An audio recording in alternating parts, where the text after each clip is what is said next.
இந்த பதிவை பார்க்க போகிற அத்தனை அன்பர்களுக்கும் அடியார்களுக்கும் அடியேனுடைய பணிவான வணக்கங்களை தெரிவிச்சுக்கிறேன். அன்பினை பெறுவாயாகில் அதர்மங்கள் அனைத்தும் நீங்கி துன்பமும் தவிர்ந்து போகும், துயரம் இங்கு உண்டோ சொல்வார். இந்த பதிவில் நம்ம மார்கழி மாதத்தை முன்னிட்டு மார்கழி ஆரம்பித்ததுலேருந்து திருப்பாவை, திருவம்பாவை, ரெட்டியப்பட்டி சுவாமிகளுக்கு எழுதப்பட்ட திருப்பள்ளி எழுச்சி பாடல்கள் பார்த்துட்ருக்கோம். இப்போ திருப்பாவை, திருவம்பாவை பார்க்கலாம். திருப்பாவை ஆண்டாள் நாச்சியார் அருளியது. எல்லா உலக உயிர்கள் எல்லாம் பெண்கள் தான். அனைத்து ஆண்களுடைய ஆன்மாவும் பெண்ணாக கருதி இறைவன் ஒருவனே பதி, அந்த ஒரே இறைவனை அடைய இத்தனை பசுக்களும் தயாராக கொஞ்சம் கொஞ்சமாக பக்குவப்பட்டு கிட்ட போயிட்டே இருக்கணும் அப்படின்றது தான் மகான்களுடைய ஆசை. அந்த நிலையில் நம்ம எல்லாருமே பெண்கள். இந்த உருவம் ஆணாக இருந்தாலும் இறைவனுக்கு அவர்கள் பசுக்களே, இறைவனுக்கு முன்னாடி. அந்த வகையில் அமையப்பட்ட பாடல்கள் ஆண்டாள் நாச்சியார் பாடுறாங்க. அரங்கனை மணாளனாக கருதியவர் இல்லையா? மாலே மணிவண்ணா மார்கழி நீராடுவான், மேலையார் செய்வனகள் வேண்டுவன கேட்டியேல், ஞாலத்தையெல்லாம் நடுங்க முரல்வன, பால் வண்ணத்து உன் பாஞ்சசன்யமே, போல்வன சங்கங்கள் போய்ப்பாடுடையனவே, சால பெரும் பறையே பல்லாண்டிசைப்பாரே, கோல விளக்கே கொடியே விதானமே, ஆலின் இலையாய் அருளேலோர் எம்பாவாய். இந்த பாடலில் ஆண்டாள் நாச்சியார் சொல்கிறாங்க, இறைவனுக்கு அடியார்கள் மேலே நல்ல மோகமாக. இப்போது ஒரு தலைவன் தலைவி ஒருத்தர் விரும்புகிறாங்கன்னா ரெண்டு பேருக்கும் அந்த பற்று, காதல், அன்பு இருக்கணும். அதுதான் உண்மை. இல்லைன்னா அது ஒருத்தருக்கு இருந்தால் அது சரியாக இருக்காது, வெற்றியாக இருக்காது இல்லையா? அதுபோல் அது தமிழ் இலக்கணத்தில் அதை வகைப்படுத்தி அது ஒருதலை காமமாக சொல்லிடுவாங்க. இப்போது இது ஒருதலையாக இல்லாமல் இறைவன் மெய்யடியார்களை விரும்புவானா. அடியார்களிடம் மோகம் கொண்டவனே மாலே மணிவண்ணா அப்படின்னு சொல்லி திருமால் யார் மேலே மால்னா அடியார்கள் மேலே மயக்கம் கொண்டவன் மணிவண்ணா, ஆலிலையில் பள்ளி கொண்டவன். அந்த ஆலிலையில் பள்ளி கொள்பவனே, மார்கழி மாத பாவை நோன்பிற்கு சான்றோர்கள் கடைப்பிடிக்கும் முறைகளில் எங்களுக்கு வேண்டியவற்றை சொல்கின்றோம். ஆப்ஷன் இப்போ நாமே எடுத்துக்கிறது. அவராக கொடுத்தது நிறைய சொல்லிட்டு வந்தாச்சு இது வரைக்கும். பாவை நோன்புன்னா எப்படி இருக்கணும், இறைவனுடைய கீர்த்திகள் என்னென்ன, அவர் பண்ணுற திருவிளையாடல்கள் என்னென்ன, ஏன் இதெல்லாம் பண்ணுறாரு, ஆன்மா எப்படியெல்லாம் இறைவனை வணங்கணும், இது எல்லாத்தையும் சொல்லிட்டு வராங்க இத்தனை பாடல்களில். இப்போ சொல்கிறாங்க, எங்களுக்கு வேண்டியதை நாங்கள் சொல்கிறோம். என்னென்ன வேணும் தெரியுமா? உங்ககிட்ட இருக்கிறதுல பாஞ்சசன்யம் அது வேறு யார்கிட்டையும் கிடையாது. அந்த பாஞ்சசன்யத்துக்கு ஒரு சிறப்பு இருக்குது. அது திருமாலை தவிர வேறு யார்கிட்டையும் இல்லாதது. அது நிறைய அதை விளக்கி சொல்லுவாங்க, இத்தனை சிறப்புடையது பாஞ்சசன்யம்னு. அந்த பாஞ்சசன்யம் போன்ற வெண் சங்குகள், பாஞ்சசன்யம் போன்ற வெண் சங்குன்னா பாஞ்சசன்யம் தான். உன்னுடைய அளவிலா புகழை முழக்கி காட்டும் வகையில் பெரிய பறை, பல்லாண்டு பாடும் அடியவர் கூட்டம், அழகிய விளக்குகள், கொடி, விதானம், இவையெல்லாம் எங்களுக்கு கிடைக்க அருள் செய் அப்படின்னு கேட்குறாங்க. இப்போது மாணிக்க வாசக பெருந்தகை திருவம்பாவையில் ஒரு பாடலில் சொல்லுவார். ரொம்ப அழகான பாடல்.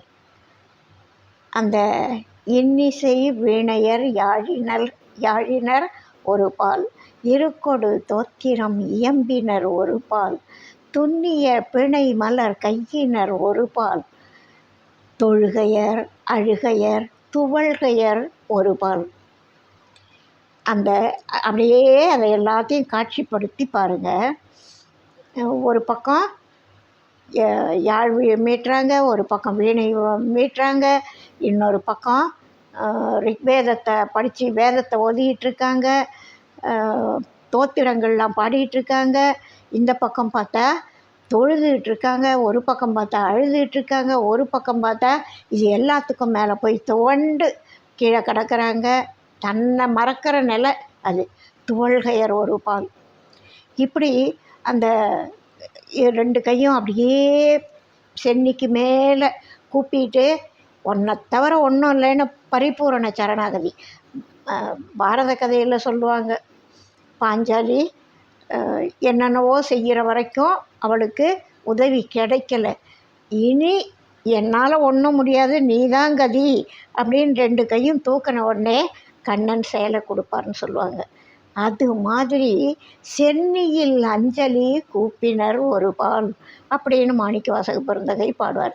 அந்த இடம் எப்படி சூழ்நிலை இருக்கோ அதை அந்த சிவபெருமான் இருக்கிற இடத்துல அடியார்கள் எப்படியெல்லாம் வணங்குறாங்க, அது தனக்கு வேணும் அப்படின்னு சொல்லி கேட்பார்.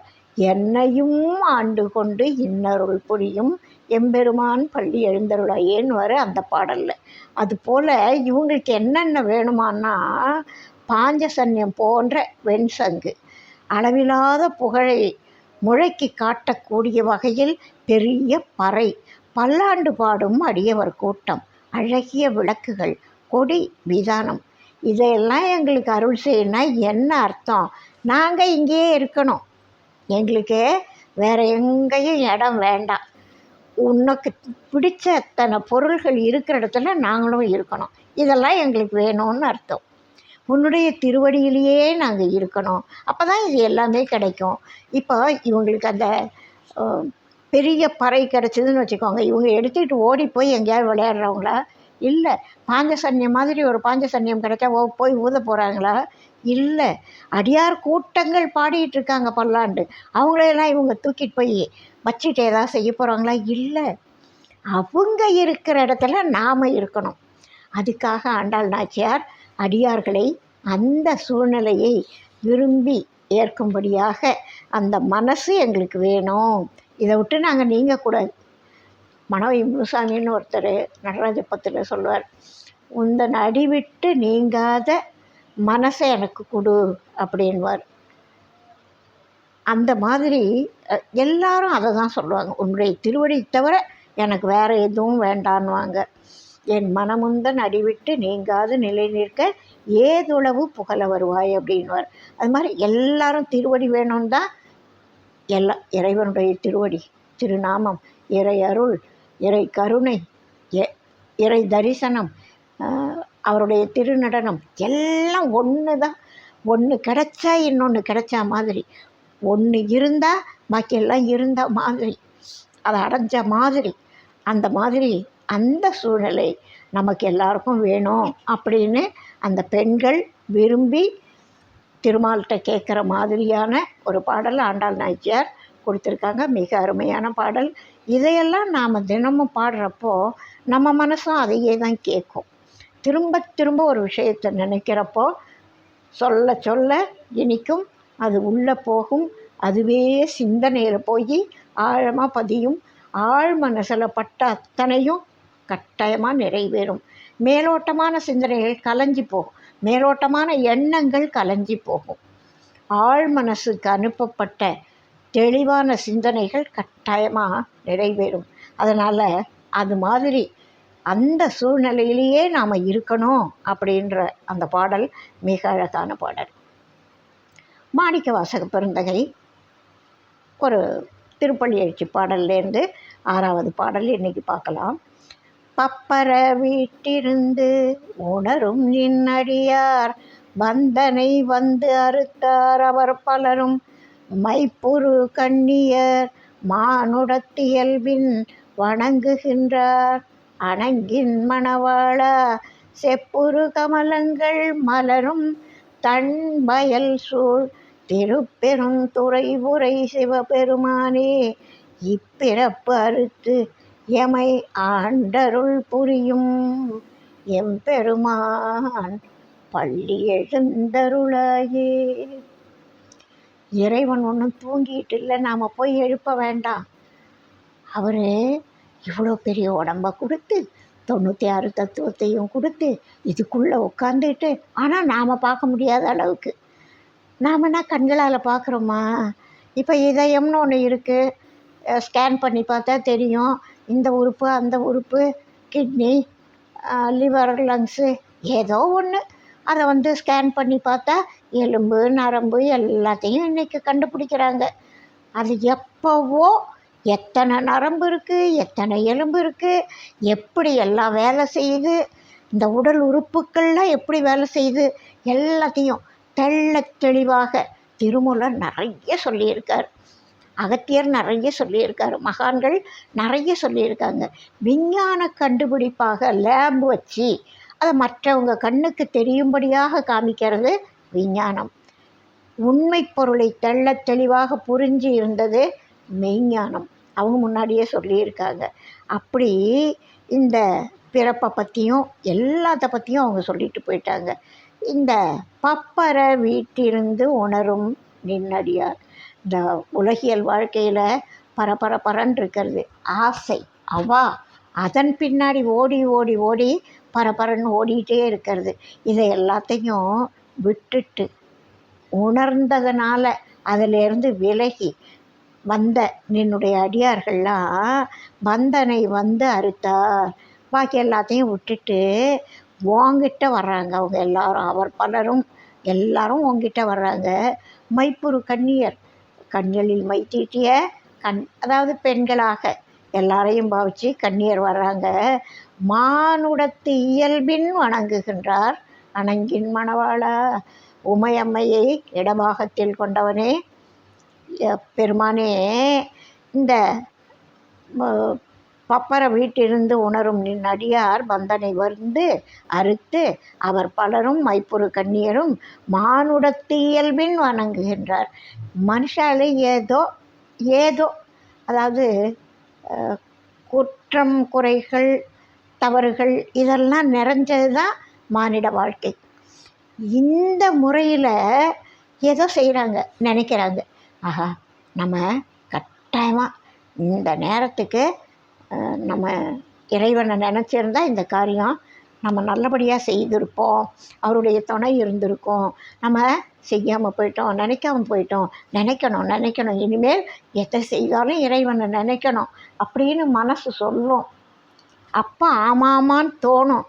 அடுத்தது இந்த பொறிப்புலன்கள் என்ன செய்யும், வேறு ஒரு விஷயத்து மேலே நம்மளை இழுக்கும், அதில் ஆசையை வர வைக்கும். அப்படி போகும் மனசு. அப்புறம் என்ன செய்யும், திரும்ப வரும். ஐயோ, நம்ம இதை போய் இத்தனை நேரம் அதை பார்த்துட்டு இருந்துட்டோமே, பொன்னான நேரம் வீணாக போச்சே. இப்போ நம்ம இறைவனை நினைக்கணும், தோத்திரங்கள் பாடணும், சரி கிரிகைகள் பண்ணணும் அப்படின்னு திரும்ப அந்த மனசு ஓடி வரும். திரும்ப ஏதாவது காது ஒரு பக்கம் இழுக்கும், அங்கே போகும் மனசு, அப்புறம் திரும்ப ஓடி வரும். இது மானுடர் இயல்பு. ஒரு பெரியவர் சொல்வார், இந்த ஈ இருக்கே அதுக்கு நல்ல பொருளாக கெட்ட பொருளான்லாம் கிடையாது. நீங்கள் அருமையாக சாப்பாடு போட்டு வச்சிங்கன்னா அதுலேயும் உட்காரும். பக்கத்தில் அழுக்காக ஏதோ சேரு சகதி புழு பூச்சின்னு இருந்தால் அதுக்கிட்டையும் போய் உட்காரும். அங்கேருந்து இங்கே வரும், இங்கேருந்து அங்கே போகும். அப்படி என் மனசு இங்கேயும் அங்கேயும் அல்லாடுதே அப்படின்வார். அதுபோல் இவர் உலகியல் வாழ்க்கையில் மக்கள் மானுடத்து இயல்பின் வணங்குகின்றார் அணங்கின் மணவாளா. செப்புரு கமலங்கள் மலரும் தன் வயல் சூழ். இப்போ கமலங்கள்லாம் இரவில் எப்படி இருக்கும், கதிரவன் வரவு கண்டு கமலங்கள் மலரும். அல்லி இரவில் மலர்ந்துருக்கும், இப்போ விடியலில் கூம்பும். இப்போ கதிரவன் வரப்போகிற விடியல் நேரம். அப்போ அந்த மலர்கள்லாம், தாமரை மலர்கள்லாம் எப்படி இருந்தது, மொட்டாக இருந்தது. இப்போ கோவிலில் கோபுர கலசம் இருக்குது, அதுபோல் அது கை கூப்பின மாதிரி அழகாக அந்த மொட்டுக்கள்லாம் ரொம்ப அழகாக இருக்கும்.